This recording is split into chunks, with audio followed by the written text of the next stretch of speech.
Okay, good morning and welcome to Yeshiva YouTube, chapter 15 of The Living Marriage. We're up to lesson number 5, bringing the Holy Union down to earth. There's 3 sections to this lesson. I'm going to deal with the first section. I'm calling it chapter 15, even though the author doesn't call it chapter 15. It's all about unity. That's what this lesson is titled. This is about 10 pages, he writes over here.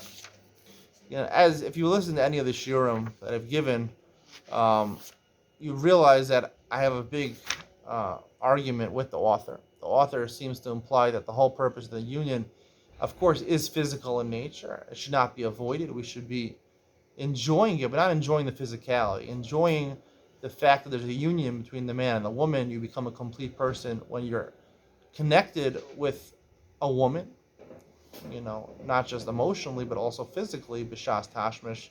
You're connected with her, and that's the Hashras Hashchina. The Shechina is yored on you when you find completion in the woman, because a man lacks certain aspects of his character, right? And a woman, fills up those voids, and a woman lacks certain male characteristics, and therefore, precisely when they're together, there is their union between them. They become, as it says in this chapter, kabas or echad. They become like one flesh.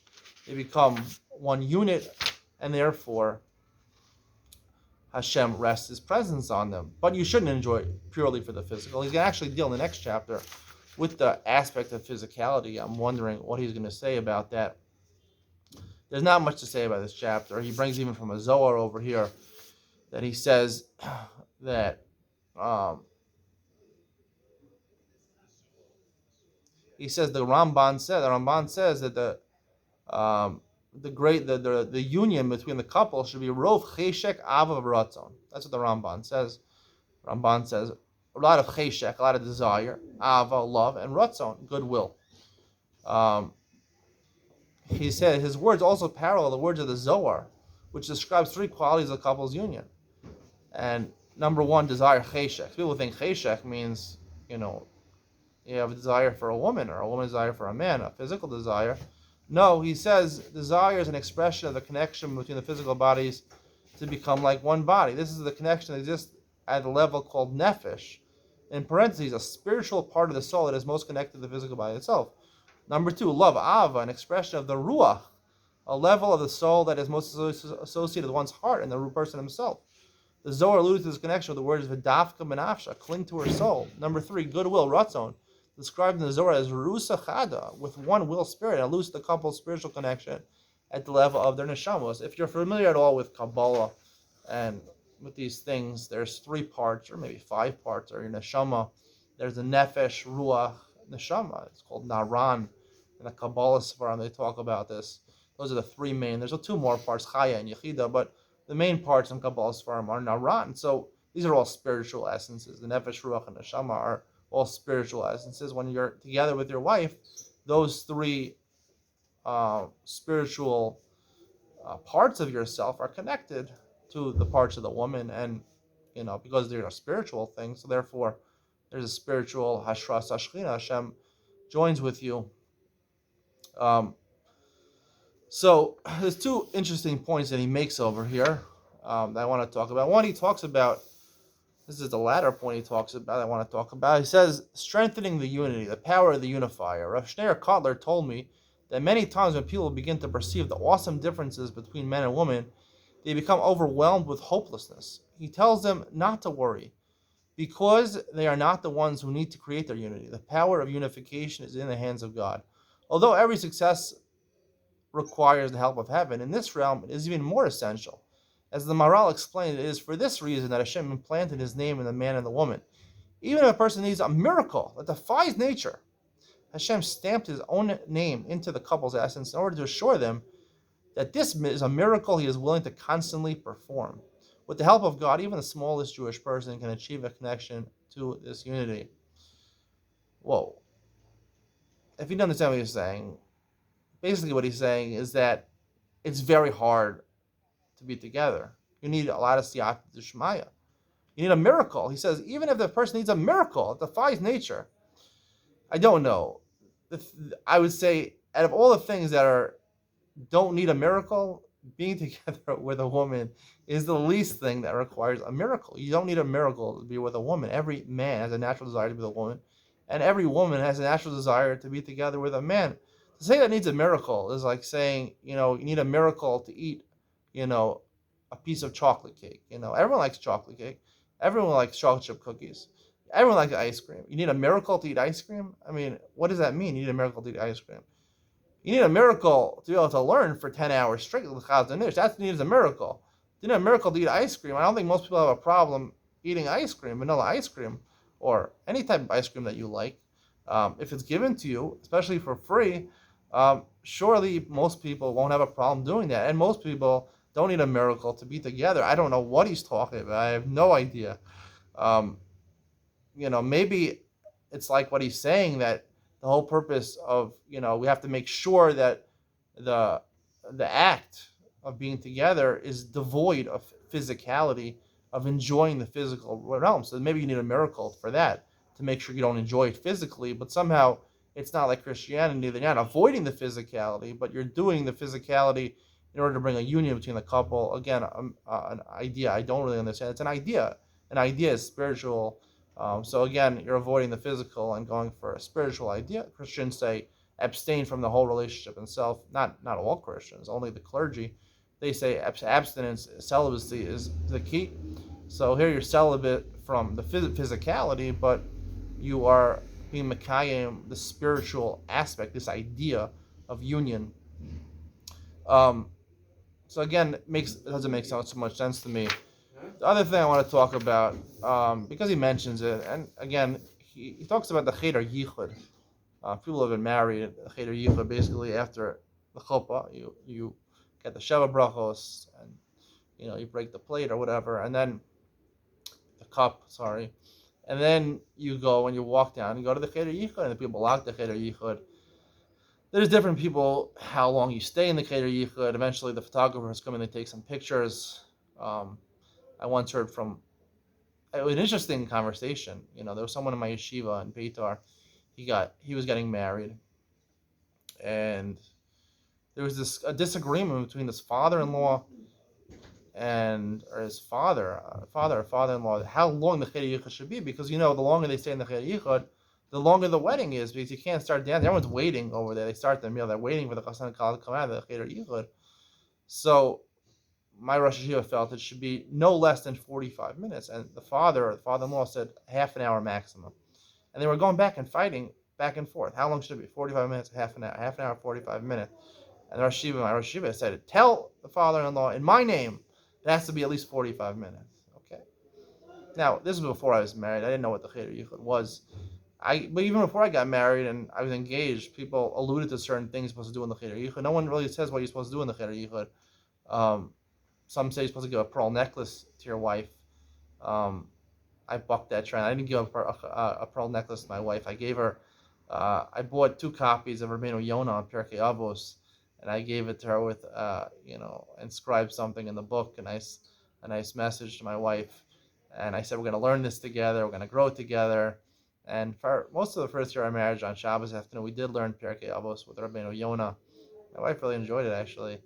But after a month of our marriage, I felt guilty, so I did get her a pearl necklace afterwards.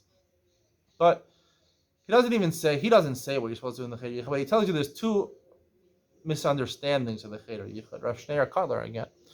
Let's read the author. It says, Rav Shneur Kotler said the name of Aaron Kotler, who was the famous Aaron Kotler, the father. There are 2 types of couples that misunderstand the need for a Cheder Yichud. Number 1, the first couple understands the chuppah is a place of holiness and purity, where they receive blessings from great rabbis. However, after beginning a relationship with these blessings, they get a few moments to enter into a private party room where they can begin their festival without any external interference. They start partying. Number 2, that's a mistake. Number 2, the second couple also understands that the chuppah is a place of great holiness, but the Cheder Yichud has even greater holiness, similar to the Holy of Holies in the temple. It's like you're going to Kodesh HaKodashim.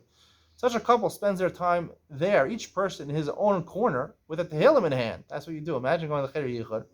The husband goes into one corner, the wife goes into another corner, and they tehillim, pleading to Hashem that he should give them a life of holiness and success. Rabban Karla explained that both of these couples are making a mistake. The proper approach is the private party, quote unquote, joy of the first couple, along with the understanding of the second couple. The room is similar to the Holy of Holies. So it is Kodesh Kodashim, but it is a private party. It is the Cheder Yichud is exactly like its name, a place where the couple can begin their own private festival, rejoicing in their newfound unity. The simple, natural, close relationship with the newly married couple echoes the sanctity of the Holy of Holies, and it's the foundation upon which they will build their marriage. The holiness of the Cheder Yichud isn't found in saying Tehillim. You don't say Tehillim. Okay, good. And doesn't require the involvement of big rabbis. True holiness is found in the hearts of the young couple who simply enjoy being together. This is the depth of Hashem's creation. The one God implanted the seeds of his oneness within the nature of his creation. The natural excitement and joy of the newly married couple being together echoes his deeper unity and connects them to his holiness. So, with being extremely vague, I don't know what he means. The right approach is a combination of these two wrong approaches. You don't say Tehillim, but you have a personal party together, but marry, it's a party in Kodesh HaKadoshim. So is that saying he's advocating being, obviously, when you go into the Cheder Yichud, I don't know what most people do. I have no idea, but obviously it's supposed to be some physical contact over there, kissing and hugging and things like that. And, depending on your level of familiarity with these things, maybe even more, I'm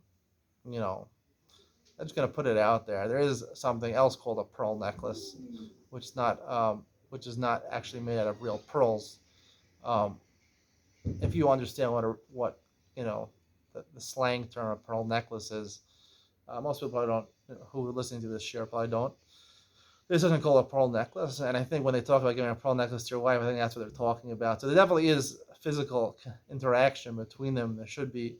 Not saying you should sleep together in the Cheder Yichud, but definitely that's a big part of it. I don't know if that's what he means over here. It's a private party, and that's what he's saying over here, or he's just saying you should sit down and they give you a challah roll and they give you a piece of cake and you should and a bottle of Pepsi, and you should start eating over there and enjoying each other's company and having a nice first dinner together, because you're not gonna be able to eat during the wedding because they don't give you a chance to eat during the wedding. It's so sad. That's the saddest part about weddings nowadays. I think my wife said that she didn't even, the only thing she had at the meal was a challah roll, and in the Cheder Yichud they gave us some, I don't know, it wasn't edible, like I think a piece of cake and like a piece of like I don't know, what was it? It was like eggplant, just like skin of an eggplant or something like that. I don't know, it was some terrible thing. There was nothing to eat, and she didn't get to eat during the meal. I at least got a piece of schnitzel during the meal. Barely had time to eat a piece of schnitzel. You don't have time to eat. Everyone's saying hello to you, whatever, and then you're benching or whatever. Then we can't to eat. My wife didn't even get a seat. She didn't even get a seat at a table. She didn't sit at the dais, so she had in the women's section. She barely even got a seat to sit down, let alone to eat even a challah roll. She was starving after the wedding, So it's the wrong thing. I mean, my perspective of a wedding, I'll just throw it out there, because there's a different problem nowadays, that people are spending extravagantly on weddings. It's putting a lot of people in debt, and I really think that the way to fix this is to get rid of the meal. That's what's costing at least half or more of the money, is to have these fancy meals with these fancy tables with these fancy centerpieces and fancy flowers and fancy steaks that you're giving out, and you're paying for all these quote unquote friends of yours that you want to show out with all these amazing 500 friends of yours that really are people maybe you went to high school with, or people that you are part of your carpool, or people that are part of your shul that you say hello to in the morning or once a week, like good Shabbos on Shabbos, or maybe they're people that you went on vacation with one time, or you met one time here. You went with people on vacation, and you met another person on vacation. So those people will become your friends, right? Enough to invite them to your wedding and pay $100 a portion for their meal. No. The meal, cut out the meal. No more meals. You come, you have the chuppah, and they do their Cheder Yichud, maybe you have some cake or whatever, and then you just dance, right? You have people there. That's the main part of the wedding. It's the dancing. That's what it is. That's the excitement. You don't need to provide a dinner for all these 400 quote unquote friends that are really at best maybe acquaintances. If you and then afterwards, right after 2 or 3 hours of dancing, you go back to a private place where only the closest family, the main family, and maybe the closest friends that are actually really your friends come and sit have a meal together, a dignified meal for an hour or two. You can serve fancy stuff, but serve it away from the venue, because if it's in the venue, right? If you want to do it, a lot of people would have the meal before and they invite for simplest chassan and kala, but people inevitably show up to the meal and then people are taking food and whatever, and inevitably you're going to invite some of the people. You're going to feel guilty only inviting certain, acquaintances that are a little more than acquaintances. You want to invite them to also the meal, so you avoid all the problems. Make it a different venue. Dance, have the chuppah, dance, and then go back to a private place. It could be a kitchen, a living room, a house of someone, and have a fancy meal. Maybe, of course, have a caterer probably, with having good food, and that's it. And that should be the wedding. The meal should be afterwards, and the chassan and kala should be able to eat normally. I mean, I think this makes a lot of sense. Um, Again, this has nothing to do with the subject of this book, but it's related to a wedding and cheder yichud. I just remember the cheder yichud, you barely get anything to eat in the cheder yichud, and the meal you don't get anything to eat. So it's a sad story for that. But again, the cheder yichud is a place where you're supposed to have physical contact, more than physical contact, depending on how familiar you are with each other and familiar you are with the other sex. And that's basically it. As I say, that cheder yichud, again, the author is leaving this very vague. Maybe he means that. Maybe he just means sitting down and having a nice meal and talking to your wife. And he's saying, "How you enjoying the wedding? It was a nice chuppah, right? Oh, that was your uncle, right. Your uncle from Flatbush, yeah. Oh, that was your uncle from Montreal, yeah. Right, very nice, very nice. Yeah, it's weather. The weather is like, it's kind of hot outside, but it's getting colder. This kind of evening is getting colder. And talk about, real discussions, and then, whatever. And then you start talking about, politics. Obviously, you start talking about Donald Trump. No. Ron DeSantis. Ron DeSantis is a real, like Ben. You heard about Ben Shapiro, what he said about Ron DeSantis. He told Ron DeSantis, he did an interview with Ron DeSantis. He told Ron DeSantis, I already got, Make America Florida. Donald Trump was Make America Great Again. Ron DeSantis t-shirt. I don't know if it's true. Make America Florida, Ben Shapiro said. I got my Make America Florida shirt already. And then you start talking about the kichels where they mention Ben Shapiro. I don't know, whatever you're talking about. Anyway, I think it's a lot more than just a conversation. Anyway, that's what I have to say about this. Hope you enjoyed. See you in the next one.